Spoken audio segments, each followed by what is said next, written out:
Welcome from the Mission Support Center of the Austrian Space Forum here in Vienna, Austria. We welcome you to the mission start of the AMADEE-24 mission in Armenia. Big day. My name is Ira Mollay, and I will guide you through the program today, which will cover the start of the mission. We will give you all the details of what an analog mission is about, show you the people involved, talk to some experts, and of course go to the field in Armenia to show you live what's going on there. And we will have an opening ceremony to the whole mission.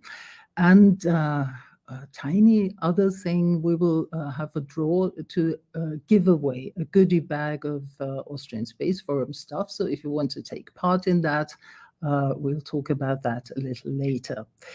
So we're focused on the mission, AMADEE-24 today, but to give you a quick overview, a brief overview of what the Austrian Space Forum is about, I would like to ask our president, Willibald Stumptner, to tell us, apart from analog missions, what else does the Austrian Space Forum focus on? We are doing Mars analog missions. We are best known for that. But we also had 2 satellites in orbit, which are measuring space debris. We're doing a lot of work in schools, trying to bring young people into the field of science and technology. Okay. Thank you very much, Willy. So now let's talk a bit about analog missions. And I'm just trying to find out whether the field is already there to bring us Gernot Grömer, who is the director of the Austrian Space Forum, who is on site in Armenia. And yes, okay. Just being mic'd up, you see everything is happening in the very moment. Hello, Gernot. Can you hear me? Hello, and greetings to the world from Amash, Armenia, in the Southern Caucasus. Excited to be here. Wonderful to see you in such a splendid background. And Gernot, so first of all, could you, to all our viewers who have possibly never heard of an analog mission, could you say what is an analog mission? What is it about? Absolutely. So those missions are in analogy to a mission yet to come, in this particular case, a mission to Mars.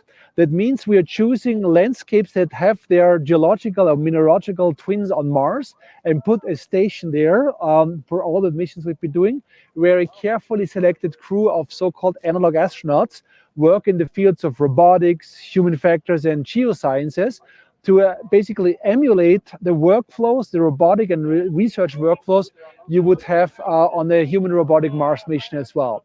That means we are testing the operational workflows, we're looking at challenges, we're looking to fail as well. So every mistake we make here, we hopefully don't make on Mars anymore. Under the motto, fail fast, fail cheap, but have a steep learning curve. And this is all about what it's about. That's like a very wonderful motto. Could you just say a couple? Can you hear me, Gernot? Okay. You're back. Sorry. Okay, good. So can you just tell us a little more about AMADEE-24 in particular? Mm-hmm. We have been preparing almost for 3 years for this mission. We have involved 250 researchers from more than 26 nations. And we have a very delicate research program from the fields of robotics, human factors, and geoscience, where we have roughly 15 peer-review selected experiments from those fields that our analog astronauts are going to conduct. So the 6 people of the flight crew will live and breathe in this station behind me that was specifically built for the AMADEE-24 mission, supported by a much larger group at the Mission Support Center in Austria, in Vienna. That means we are basically making a tiny bridging between Earth and Mars, and have the researchers already in standby at the Mission Support Center to have a near real-time analysis of the scientific data that are being gathered there as well. So once this mission is concluded, it will still last many months until those data are being analyzed, and then we go for publications, for making sure we communicate to the scientific world what type of things we have been found. But I can tell you already now, it's going to be something new. It's going to be very exciting for sure. Okay, thank you very much, Gernot. You've already mentioned the living and breathing human beings that will be there, the analog astronauts, who we will hopefully be able to talk to a little later. But for now, we've prepared a little clip that introduces you to the analog astronauts of AMADEE-24.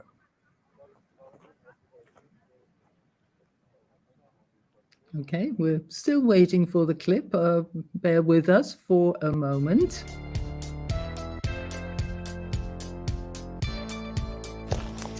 My name is Anika. I'm crew commander for AMADEE-24. I am a public health expert from Germany. Auf zum Mars. My name is Robert Wild. I'm a physicist from Austria. Auf zum Mars. My name is Simone Paternostro and I'm a space engineer from Italy. Verso Marte. My name is Íñigo Muñoz de Lorza. I'm a project manager for space operations from Spain. Vamos a Marte. My name is Carmen Köhler. I'm a climate and AI scientist from Germany. Auf zum Mars. My name is Thomas Wijnen. I'm an astrophysicist from the Netherlands. Op naar Mars. Vamos a Marte. Okay, so a very qualified and very enthusiastic group of analog astronauts. Talking about this, I would now like to welcome to the stage João Lusada. And João is not only an analog astronaut of the Austrian Space Forum who has commanded the last mission, but he's also a flight director for the International Space Station. So who would be a better person to tell us a little more about what those analog missions are about and how to become an analog astronaut? So João, could you please talk a little about the selection process and training that you had to do to take part in that mission?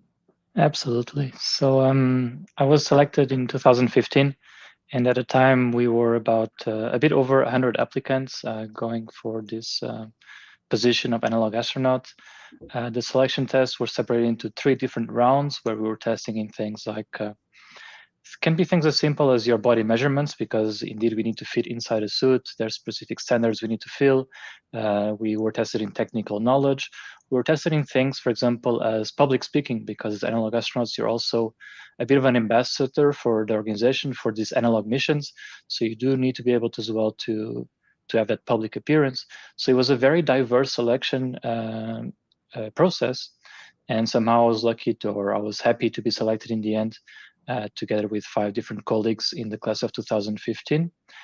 We had a more recent class where a new group of analog astronauts were selected. And so every now and again, we try to have these selection rounds where we're always looking for high quality individuals. As you saw in this clip, we have very different backgrounds, and there's not one single background that makes a good analog astronaut. I think that diversity is really the key. And that's what helps build a very good core of analog astronauts in the organization. Okay, thank you very much.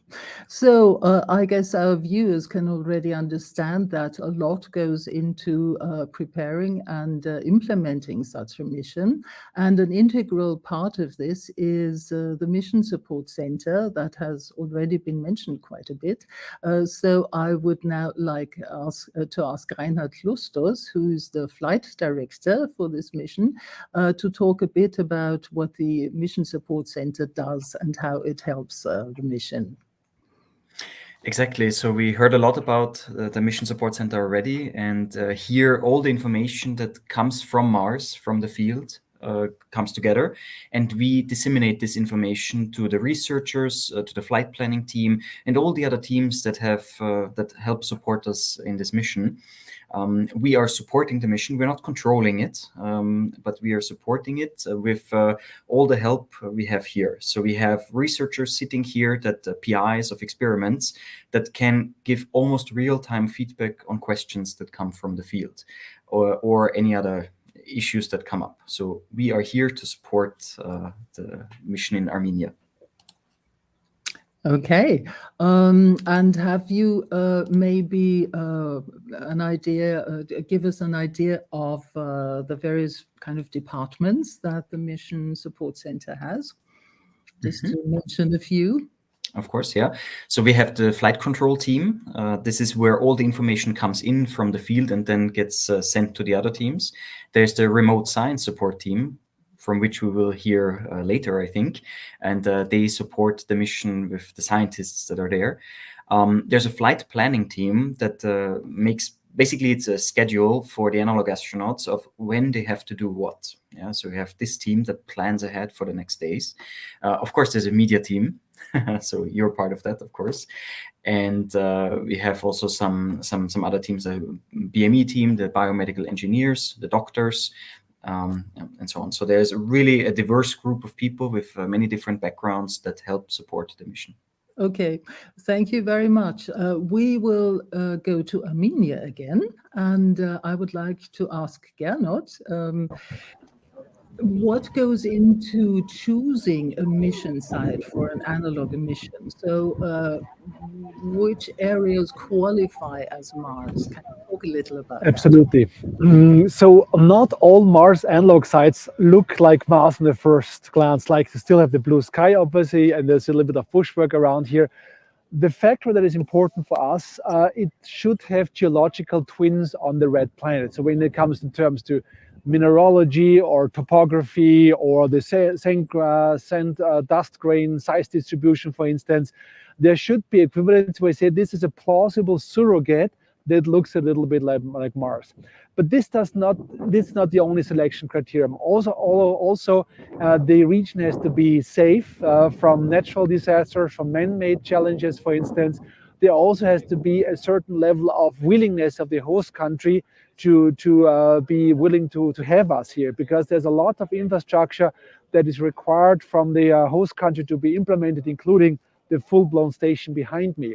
So we have a catalog of criteria that tell us what is the Mars likeliness, and then a number of filters we apply to make sure that we have really a site we can safely operate in and scientifically productive. Now, this was the case for Armenia, obviously. We were, to be honest, it was not so much on my radar before, but we got contacted by researchers at the European Space Agency saying we have a lot of collaborations with the European Space Agency. Listen, have you ever thought about going to Armenia? And these were Armenian researchers, obviously. And we said, well, I haven't thought about that yet. And so we triggered the process of looking into satellite imagery data, looking into weather statistics, into geological papers, basically. And yes, indeed, we found it to be so interesting that we dispatched a scouting team. They came here and looked into various locations across the country and identified this as the best spot for doing Mars analog research in this country. Thank you, Gernot. You've already mentioned the willingness of host countries to take part in such a mission. It's a lot that has to be done and achieved there, and a lot of support that we need and receive. And let's now quickly turn to Armenia and the motivation that Armenia had to take part in this mission. And we've prepared a little clip for this. We are happy to host AMADEE-24 in Armenia. First of all, it's very important for young generation. I'm sure it will motivate them and they will continue the professional part in space industry. And also, thank you to Austrian Space Forum to giving us opportunity to bring the knowledge of the analogs, and we are happy to continue this during next years. And we will establish several laboratories in analog missions. And we will participate in Global Analog in 25 September.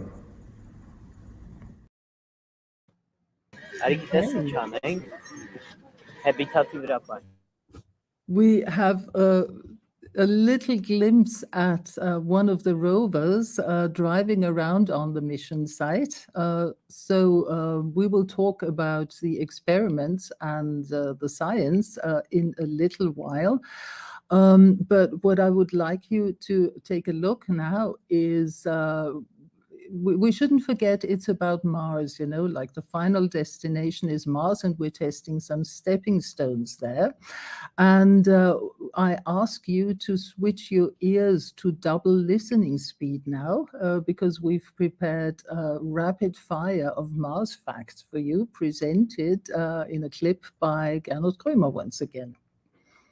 The planet is about 230 million kilometers away from the sun, about 380 million kilometers of distance between Earth and Mars. The signal travel time is roughly, on average, about 10 minutes. It is half the size. We have a little bit more than 1/3 of the gravity of the Earth, roughly minus 70 degrees average temperature, 1% of the terrestrial air pressure, and 95% of this is CO2. 99% of the atmosphere are below you, which means when you have micrometeorites that you see the shooting stars happening below you. Regolith, the fine-grained particle fraction of dust on Mars, is the natural enemy of the astronauts. This is how Mars would look to the human eye. Bluish, hazy sky, depending on the fraction of dust you have in the atmosphere. We have global dust storms that can elevate the global temperature by roughly 16 degrees. So Mars started like the Earth 4.6 billion years ago, had liquid water for 1 billion years, and then the water mostly left. We can even see the ocean shore lines of those ancient oceans. The moment when the first humans step out and the nightfall comes, you see Earth. This is the moment when we start to become a multi-planetary species. And this will be an incredibly beautiful moment, and somebody who is really trying to prepare for that moment is one of our analog astronauts who is just getting ready to talk to us, and to talk to us this time not through a clip, but in as a real person. So Anika, welcome to the stage. It's great to see you. I just wanted to ask you, it's not your first mission, so can you talk a little about your motivation to be part of those stepping stones to Mars? Yeah, sure. So hello everyone, nice to see all of you. Greetings to my loved one. Oh, I think Anika is yes, frozen. Can we try it again? You were frozen, Anika, but we'll give it another shot. Okay. So hello again. Happy to see you, and hello to my loved ones. My motivation to being in this mission is that I love to work in international teams and to do science, and also be able to work in fields, not only the ones that I'm at home in, but also others. And that I like to be part of something where in 20 years, when people go to Mars and we see the suits walking, we can say that we've been part of building them and doing the science that paves the way to Mars for future generations. That sounds like a wonderful motivation. Anika, since you are the commander of the field crew, you of course know the crew very well, and you've been working with them for preparing for quite some time. So can you tell us what you look most forward to for those next weeks, where you will be isolated with your colleagues? What will be the things that really make it worthwhile and wonderful for you? Mm-hmm. So yes, there is a really very nice and great crew. We have been together in Israel, for example, for the last mission already, and also in training. So I'm looking forward to starting to do the experiments, to see what the challenges will be and also what the surprises will be.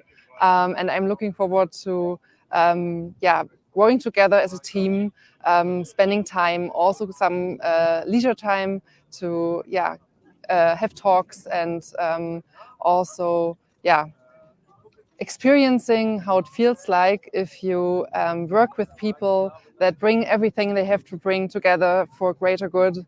So yes, I'm just happy to be here and to spend the time with the team and do the science. So the favorite quote that I have from a movie that a lot of people know is, let's science the, I'm not saying this on video, out of this. And that's what we are going to do. Okay, thank you very much. Your enthusiasm is really wonderful. So sorry for that. Anika, you've mentioned leisure time, which I guess will be very sparse, because most of what analog astronauts do is actually do some research and help to promote science. So of course, the Mission Support Center has people who are dedicated to doing the science support, and also to work with the experiments. And therefore, I would like now to talk to Seda Özdemir Fritz, who is the remote science support team lead. So Seda, can you talk a little about what these experiments are? What kind of experiments can people envisage? What role do they play?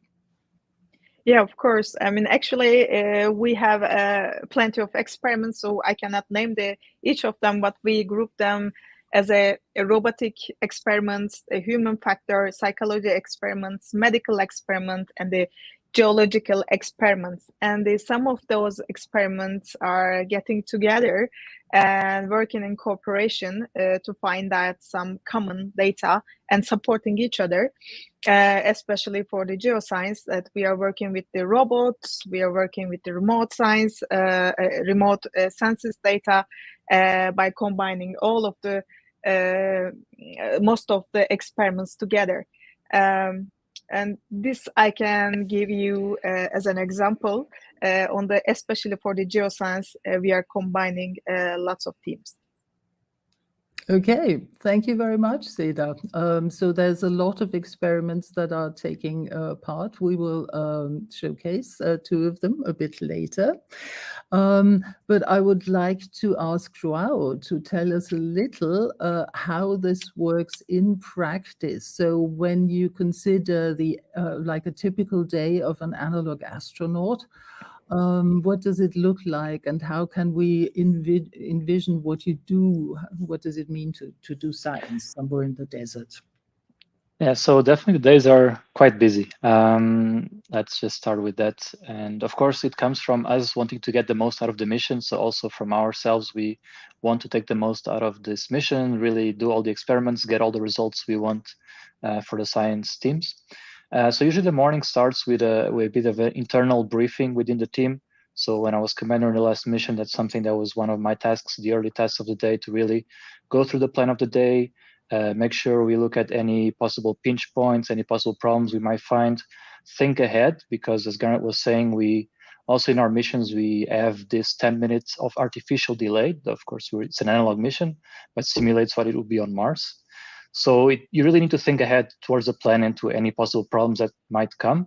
And you need to start communicating with your mission support center quite early on for any of those questions. Because if you think about it, you have an immediate question, you need to wait 10 minutes for the question to arrive to the MSC, 10 minutes for it to come back at the very least. That's 20 minutes gone. And if it's a quick question, it's really not efficient.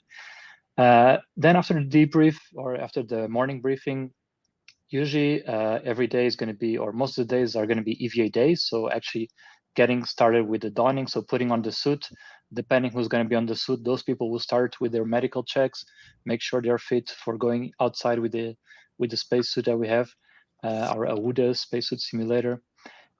Usually those two people would spend outside roughly 4 to 6 hours on an EVA, doing all sorts of experiments. It could be collecting samples outside, could be interfacing with rovers, starting to fly drones, for example. So it really depends on what's on the plan for that day.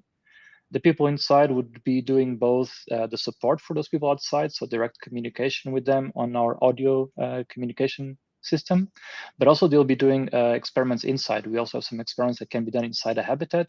So the teams both outside and inside a habitat will be busy throughout most of the day. Once you get towards the end of the day, you come back inside with the suits, you do the doffing, so taking off the suit, you do the usual inspections of the suit, you make sure everything is ready for the next day. And then you have, at the end of the day, a debrief session within the crew that's inside, where you go over the day, what went well, what went wrong, what shall we improve for the next days. And it is really busy days, very diverse days, definitely. So every day is going to be different depending on what's on the plan, but very busy, very diverse days. Okay, thank you very much. So we will take a closer look now at one of these experiments that your colleagues from AMADEE-24 will be working on. And I would ask Ruth Luss from the Meetup Experiment to talk a little about what you are trying to achieve, what your experiment is about. Welcome. Thank you. Our experiment is actually a follow-up on the previous mission. So João Lozada has performed our experiment last year, and then we came into this AMADEE-24 as an improvement from the last year. So the idea for the Meetup experiment is that you don't have access to the outside, but your robot has. So we bring to the mission a teleoperation console that allows you to operate the rover, which is outside, from within the safe space of the habitat. And the idea is that we can create the most intuitive and effective interface to operate these rovers that will enable the discoveries that you make by exploring the Mars environment. So for example, we want to collaborate with the Mission Center, where they give us the regions of interest that they want to be explored. We send this information to the astronauts. They can visualize this on the interface. They explore these areas. They have a controller and some haptic feedback to allow them to operate more efficiently, and that they can report back to the Mission Center the relevant sites that they have found, and that it can be used for the EVAs, for example, so for the collection of geological data. Okay, fascinating. Thank you so much. Now that we've been all amazed by all the science going on and the experiments going on, just to have a little relaxation, we would like to announce and to start our giveaway draw. So whoever wants to join in this and wants to win a goodie bag of a lot of awesome Austrian Space Forum and AMADEE-24 stuff, please fill in to the comments the hashtag that we're just showing here. It's hashtag OEWF giveaway in one word. So if you key this in, you will be part of the draw that will happen a bit later. So just go ahead and put in your desire to earn our goodie bag. Okay, having said that, one very important part of the missions is, of course, the spacesuits, which you can also see in my background. And they are actually called spacesuit simulators. So I would like João, who is, well, most qualified to talk about this, to introduce us a little more to those suits. So why are they called simulators? Are they just costumes, or what are they? Great question. So we call them simulators because they're not, let's say, spacesuits. If you take them to Mars, they would not be enough to keep you alive. What they do is they simulate everything that a Mars spacesuit would be like. And that means in terms of things like communication system, ventilation system, the terms of the weight. So they weigh about 50 kilos, which would be the equivalent if you take what we have currently on board the space station, for example, our EMU spacesuits. If you take that equivalent onto the Mars gravity, you're looking at about that weight, 45, 50 kilos, which it's not as easy, even though it's lighter gravity, it's something you need to get used to. And then it's quite a complex suit. So it also includes what we call an exoskeleton inside the first layer, which restricts your movements just like a pressurized suit would be. So if you imagine a pressurized suit being a bit like a balloon that inflates, and you're like a balloon that tries to fight the inflation, every movement you make with your arms, with your legs, you feel a bit of resistance as if you're fighting that balloon that wants to inflate. And that's something that our spacesuit simulator also does. So you see it here on this photo, this exact system, the exoskeleton. And So it's a very complex system, and it's also a very special experience to be inside it. I remember during my training, so the first time that I was inside this spacesuit simulator, and the moment that they closed the helmet on you, for me, something I'll never forget. It was really special to me. It's from that moment on, you're kind of depending on that suit to stay alive, to give you ventilation, to keep the temperature within a, let's say, pleasant range, to keep providing you fresh air and remove CO2 from inside the helmet. And you can no longer talk with your colleagues that were in front of you or still are in front of you, but you lose that direct communication. You start to rely only on the headset, on your communication system. So you're kind of detached from the world where you're just a few seconds ago. And that's really a unique experience. I wish more people could experience that. It's really something that stayed with me from my training. That's really special. And something I still really appreciate. Being inside a suit, doing an EVA and performing experiments on the field is really something unique, I would say.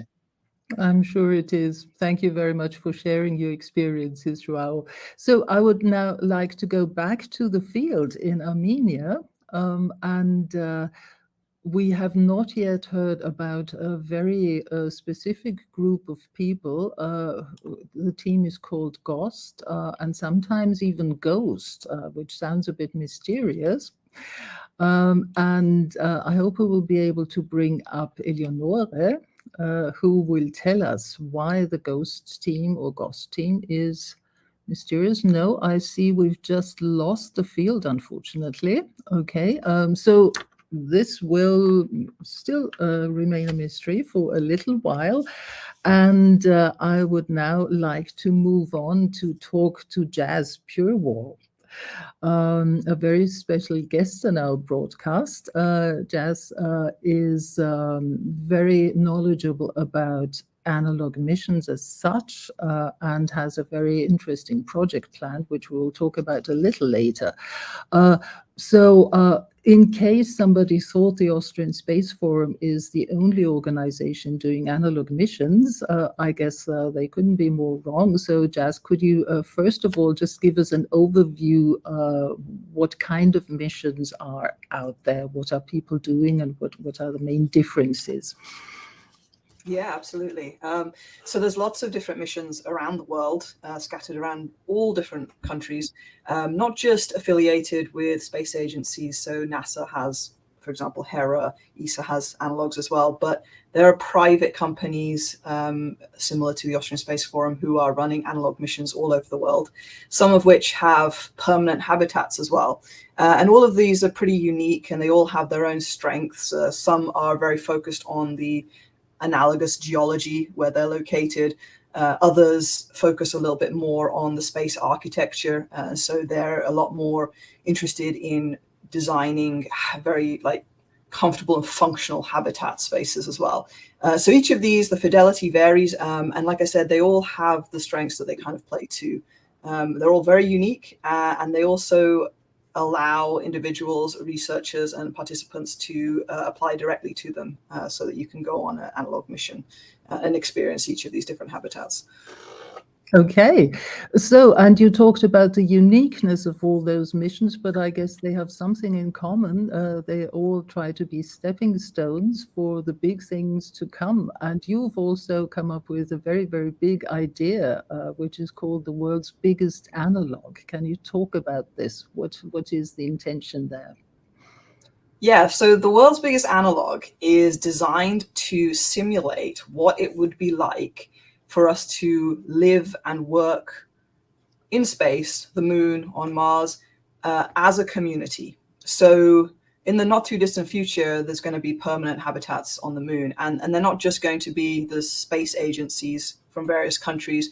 There's also going to be private players involved as well. And these are going to be different countries, different communities, different cultures. And so really we're trying to understand how we'll be able to collaborate with each other in a hostile environment, similar to how different countries collaborate in Antarctica at the moment. We'll have to come up with these kind of collaborative techniques for living and working in space. And so the world's biggest analog is a 1-month-long mission planned for September 2025. And this 1-month mission will be carried out simultaneously across all these habitats around the world. And the idea is to have that collaborative research program, and also we'll be doing some outreach and an education program around it as well. So we're hoping to have these well-established analogs involved, and we're also extending it to some of the newer habitats and analogs that are cropping up in various countries such as India, Africa, Caribbean, Australia, and lots of different places around the world.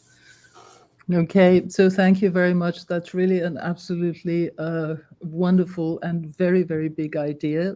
So I guess we all can't wait to see how it will turn out. Thanks a lot, Jazz, for explaining that. So I can see that the field is back on, the field camera is back there, and I promised you, Eleonore, to talk about the GHOST or GHOST team and its mystery. So, Eleonore, can you tell us what GHOST does and why it's a bit mysterious? Well, the mystery is to make things run smoothly, which, as you just saw, is not always the case. So our main job here is to make sure that the astronauts are safe. That includes obviously checking that the habitat is complete, that is safe for the astronauts. Typically, like for days like this, where we have a lot of crowd, a lot of media, our main role is to make sure that when the astronauts come out, that they're safe, that they don't stumble. We actually also have GHOST members acting as safety, which is following the astronauts with bags and making sure that there's no problem with the batteries, there's no problem with the ventilation system. They're listening, they're not interacting with those astronauts, but they're making sure that they are safe. Some of the pieces of work we have to do is making sure that we have the Wi-Fi installed, that we scout the areas of interest. Typically, they do some geology experiments, or they set up some rovers. So they will go out of the habitat with the spacesuits, and they will be looking for different locations or rocks or experiments to set up. When they do this, we obviously follow them in case, so they don't fall back on their backs like a turtle, not being able to get up. We are here for their safety.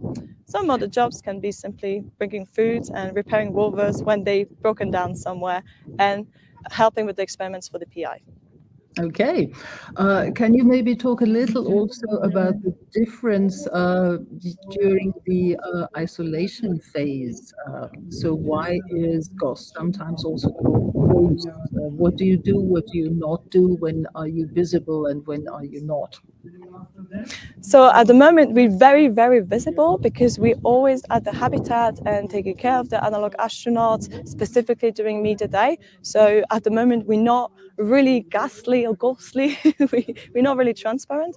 However, during the mission, we are trying to hide. Obviously, we're not hiding completely. We're following the astronauts typically on those EVAs, as we call them, but we're trying not to be too visible for them, so they keep this kind of simulation of being alone on Mars. We also do some maintenance during the mission, but it's obviously not as intensive as the days before the.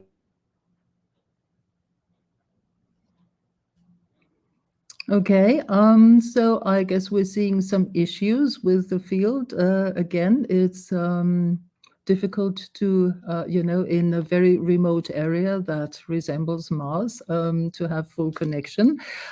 So what we would like to do in the meantime is to quickly shout out a thank you to all the sponsors that make this mission possible. And therefore, we have prepared a little clip. This mission would not be possible without the support of our partners. Gebrüder Weiss, our logistics partner, transporting our unique and precious mission equipment to Armenia and back. Fortis, the official timekeeper of AMADEE-24. Easy Motion Skin and Mylon, providing innovative training equipment for our analog astronauts. And Thomas Krenn, providing high-end servers for the valuable data we obtained during AMADEE-24. Thank you very much. We thank you very much indeed. And now that we've relaxed a bit from science and experiments, we'll go back to this topic, and I invite Benjamin Reimeyer of the Faride experiment to tell us a little about what you do and try to achieve in the AMADEE-24 mission. Hi, thank you. So Faride is an acronym standing for Fatigue, Recovery, and Physical Stress in Demanding Environments. And our project is a simulation software development project where we would like to model these physiological properties I just explained. So as we heard already from Joao and from others, the EVAs, so the extravehicular activities that are happening outside the habitat, are the most demanding physically and also cognitively, the most demanding activities the analog astronauts have to perform. And we would like to give another tool to support these activities, to simulate and model them beforehand, to know at which moment what fatigue or what physical stress will come up, so that the EVAs can be better planned beforehand, and that there can be a pauses, can be, for example, there can be breaks and pauses in between, or it can be rescheduled so that it is not so exhausting and fatiguing, and for that the less demanding on the analog astronauts. Okay, so that's a great service that you will provide for particularly future astronauts to make the workload as light as possible. Thank you very much, Benjamin. So, of course, we hope that you're all completely intrigued now by analog missions and the Austrian Space Forum, and maybe ask yourselves, well, how could I become part of this? How could I cooperate with the Austrian Space Forum? So we've also prepared little information for you for this purpose. The Austrian Space Forum is an international institution concentrating on Mars analog missions and CubeSat missions to detect space debris. To realize our numerous and manifold projects, we seek cooperation with researchers and universities, as well as cutting-edge companies that contribute to our projects profoundly, such as logistics partners, IT or engineering companies, providers of state-of-the-art training and clothing equipment, to name just a few examples. We seek cooperations with educational institutions, such as universities, universities of applied sciences or Fachhochschule, colleges and schools. There is also the opportunity to do internships at the Austrian Space Forum. We are also open to experts who would like to contribute their individual expertise, may it be in engineering, law, media relations, human resources, or management. We always welcome new members to the Austrian Space Forum. For more info, please see our homepage, oewf.org, or contact us via email, info@oewf.org. Okay, thank you very much. We will briefly go to the field again. Yeah, I'm fine. Okay, you're there already. Okay, ready to talk. Simone, this is your first mission for the Austrian Space Forum, but not your first analog mission. If I Can you hear the live stream? Yeah, that's correct. I mean, I've been with the OVF in another mission in different roles. I'm with the OVF since 2015, with roles in the MSC. But also in the field as a ghost team in a mission in Israel. But yeah, I've done also other 2 analog missions, one in Poland in the Lunares station, another one in the Mars Desert Research Station in Utah in the US. The one with Lunares was in collaboration with the OVF, with the Lunares team. And then the one in Utah was together with I was in part of the group of an Italian research team that performed the analog mission. Okay, so you bring a lot of valuable information from other experiences to the field and to this mission as well. So thank you very much indeed. Thanks to you. Quickly coming back to what Willy mentioned in our clip on cooperations, he said you can also do an internship at the Austrian Space Forum. So we talked to one of our former interns, and she wants to share her experiences about this internship with you. I won an award for writing a report about my internship. My internship, I would describe it as really wonderful, but also it was just adventureful. I concentrated on the Adler 2 research. It's a small satellite in the low Earth orbit and collects data about space debris. But I also help with the ODA spacesuit. I mean, as a student in Austria, you couldn't imagine just seeing a spacesuit in front of you and just working on it. It's just amazing. The experience for every intern is just really, really helpful. And there's just an atmosphere that is so welcoming and so helpful to learn and to embrace new opportunities. But also it was just really fun. There were so many different people. It was just fun working on different projects. And I think it's really beautiful. That sounds wonderful and is hopefully motivating for many more people to do internships there. So I guess it's time now to draw the winner of our giveaway bag. So let's turn to that. So everybody who has put in the hashtag VF giveaway is now eligible for this. And we're just preparing the draw here in the background. So pushing the button and starting the draw. You can see all the people who are really would be happy to receive.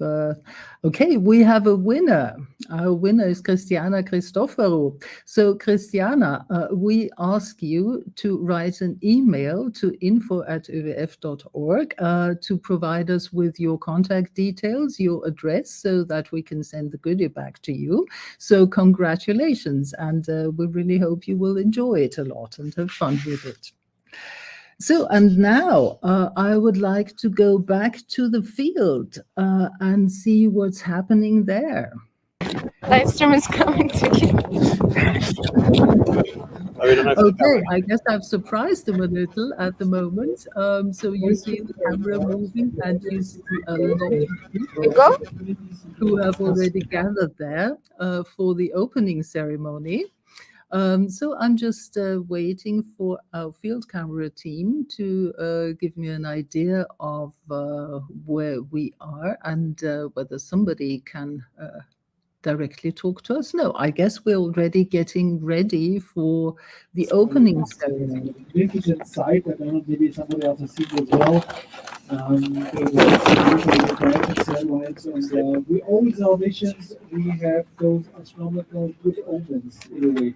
The previous mission, we had a lunar eclipse, and so there's always something special when we start a mission. It's like something wants to tell us, go for it. All right, so how are we doing from the live stream point of view? We are waiting for... We are ready to go. We are ready to witness the opening. Already?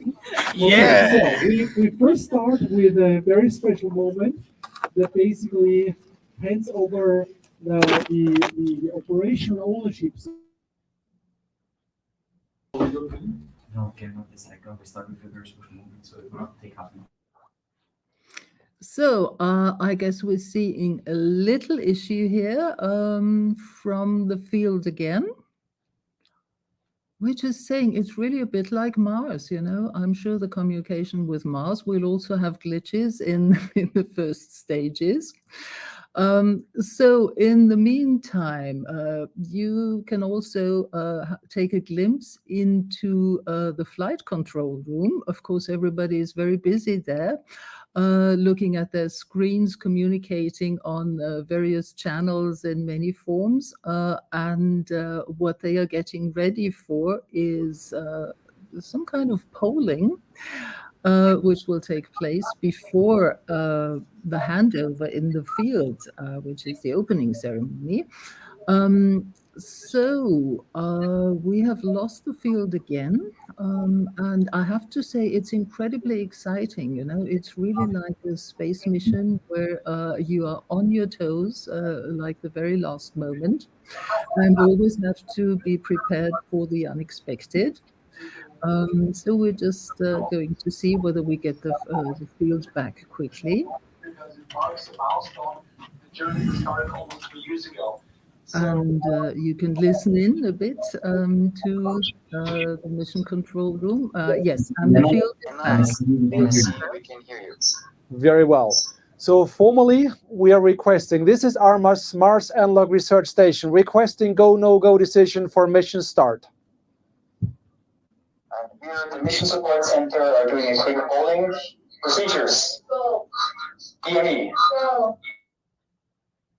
Flight directors. Go. The Mission Support Center in Vienna is go for the AMADEE-24 mission.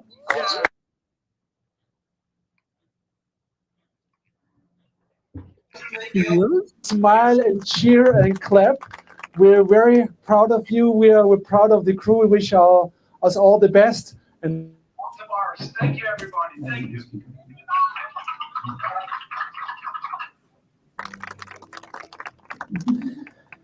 yes, that is the formal start of the mission. We still have work to do. Actually, we even have some work to do as well right after the ceremony. Thanks everybody for participating. Thank you all for coming here and enjoying this moment. Just be aware that when you, maybe 20 years from now, that you will be watching the first human landing on Mars in near real-time 3D holographic TV, hopefully then, you can tell your children that you've walked part of that way. And you've been knowing and starting this already 20 years ago as of today. So for all of us, this is a personal historical moment, and I'm very happy that we could share it together. I wish you all the best and have a good day. Have a safe trip home. Thank you very much, everybody.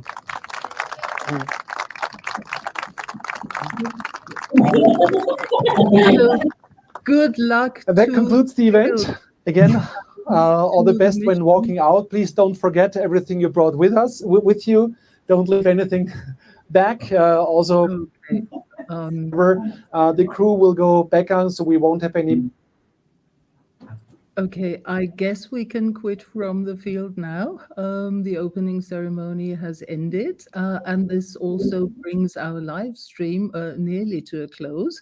I briefly want to do an announcement of the next thing coming up. So in case you're interested how the mission is progressing, we will have a live update by the flight director, which will take place on Friday, the 15th of March at 1 o'clock p.m. Central European time. So tune in on all of our social media channels. You can catch the latest updates on the mission. So this really brings our webcast to a close. Thank you very much for joining us, and on to Mars.